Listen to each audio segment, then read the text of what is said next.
I'm sitting at the console of the 1987 Manda organ in St Mildred's, Addiscombe, a small 10-stop instrument of great beauty and ideal for accompanying the choir.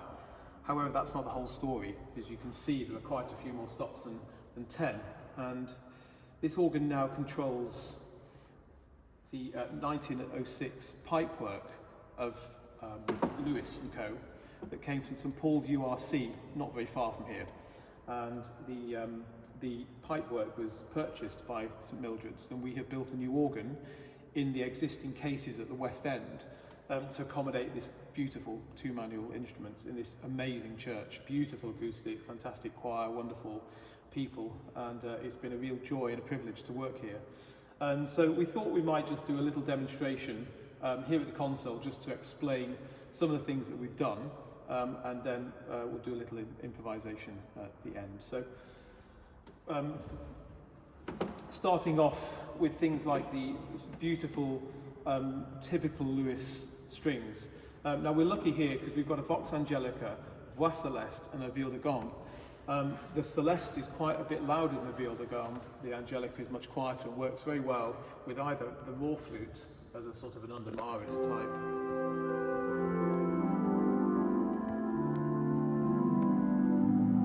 Really beautiful, ethereal sound. But then add the Viol de Gambe to that, and it becomes a much more different, more traditional sort of sound for accompanying choirs. But then add the Voix Celeste, and it's something else. We're in Paris.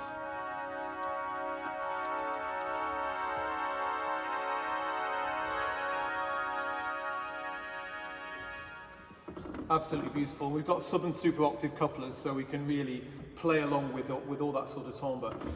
Then the beautiful, typical again, raw flute of Lewis.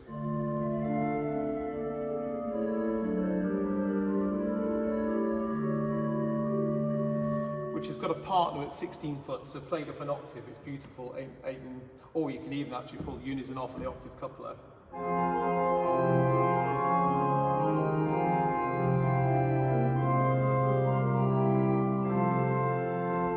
Just delightful. Then we have a Swab flute. Now this is probably the finest wooden flute I think I've ever heard. It's just so mellifluous, musical.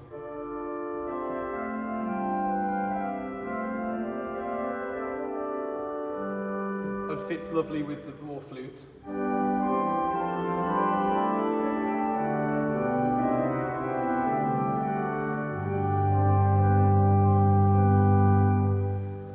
Then beautiful Geigen principle, really stringy, edgy sound, but well under control. It's absolutely glorious.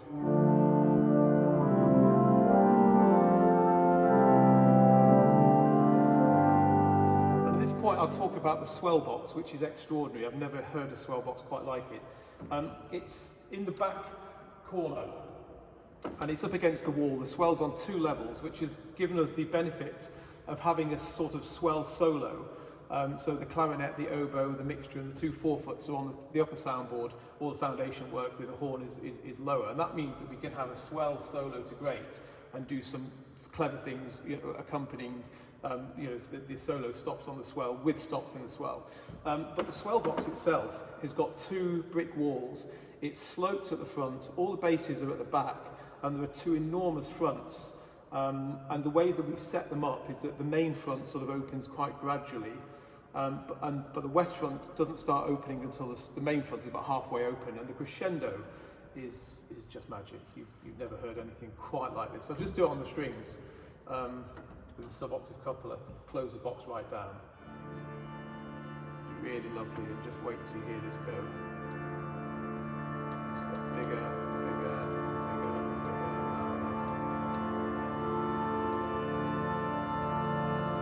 The intensity and the way that the vowel sound of the strings changes is amazing. I'll do it on the full swell, where you can just hear the same thing.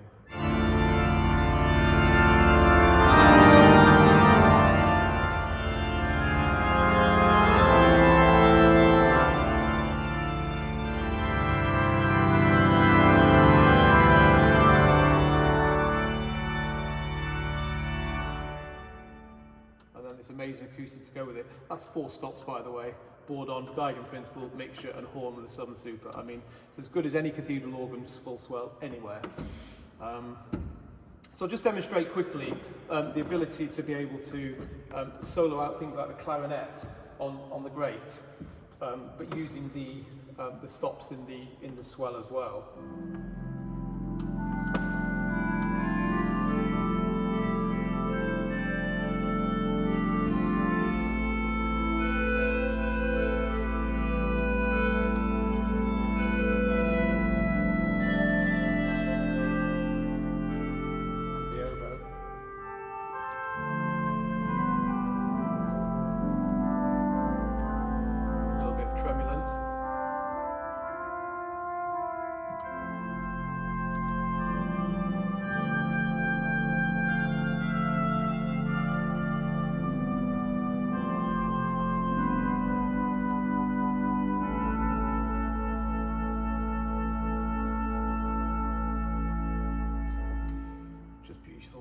Beautiful. Every single rank on this organ is as good as stop you'll hear anywhere in the world. It's just extraordinary. I said to the organist, and I don't say these things lightly, but this is one of the finest organs I've genuinely ever played. It's just extraordinary. So moving on to the grate, starting with a really beautiful, haunting sort of Dulciana. I mean, people sort of decry Dulcianas, but just listen to that.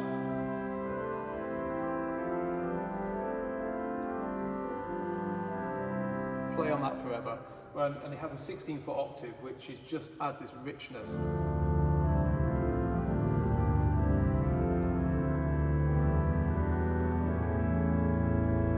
And coupling the swell strings through to that with their Southern Supers, I mean, it's just the most amazing sound.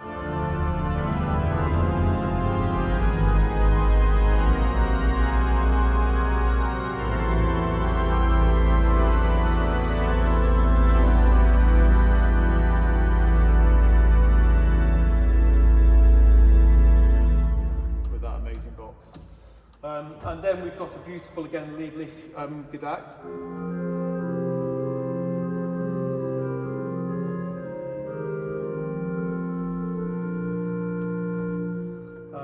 And then a flute harmonique. Now we've taken a little bit of artistic license. Lewis, when he was setting his organs up, tended to keep a sort of a balance, but by middle C.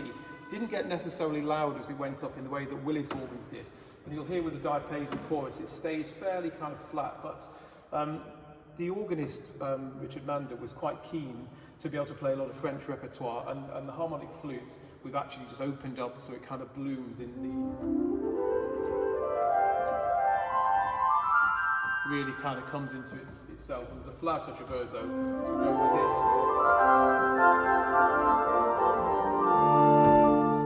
it, which is the most wonderful sound you've ever heard. Lovely open diapason too.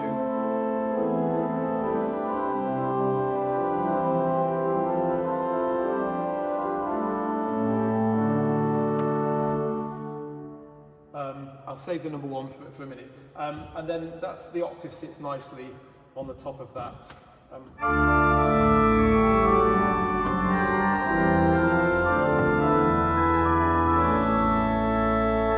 the 2 foot in the contra Dulciana, you've got beautiful chords.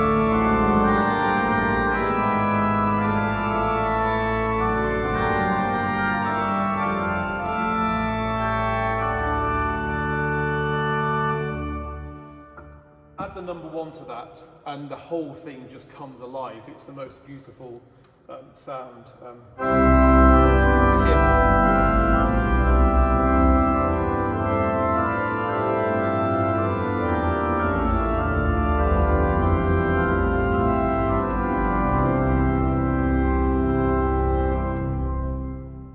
I can't begin to tell you how warm and thrilling that sound is in here. Now, the original organ didn't have a mixture, and we've added one, but in the style of Lewis, and we've taken the 4-rank mixture from Ripon Cathedral as our inspiration for this. So to add to that chorus there, which we had, the mixture now.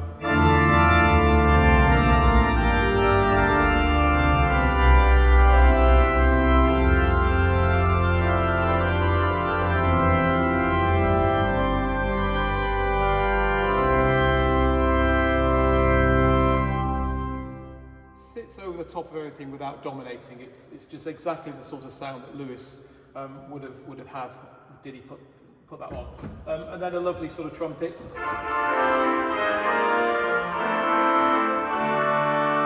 Which again doesn't dominate. If you have just the Lewis stops, the old full great was just.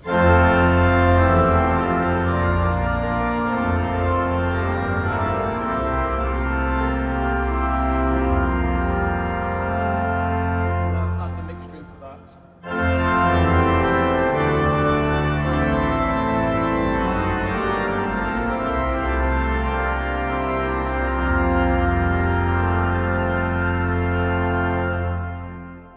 In keeping with the rest of the sounds on the organ. Two other stops that we've added. We've added a tuba. Again, we copied the tuba from the Albion Church in, oh my goodness, where is it? Ashton-under-Lyne, forgive me. And we went and took all the scales, we took shallot rubbings, tongue thicknesses, everything. We've made it completely throughout from spotted metal. And here it is.